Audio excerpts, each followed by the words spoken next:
Giovedì 15 agosto, Assunzione della Vergine Maria. È il 228° giorno dall'inizio dell'anno, ne mancano 138 al termine. Il sole sorge alle 6:12, tramonta alle 20:18, la luna si leva alle 17:44, tramonta a mezzanotte e 29.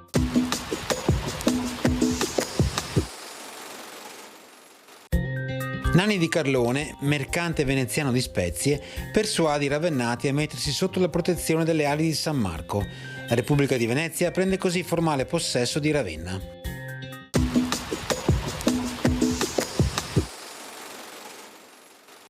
Le previsioni per domani: cielo in prevalenza poco o parzialmente nuvoloso, sui monti fino al mattino sereno e di pomeriggio a tratti nuvoloso.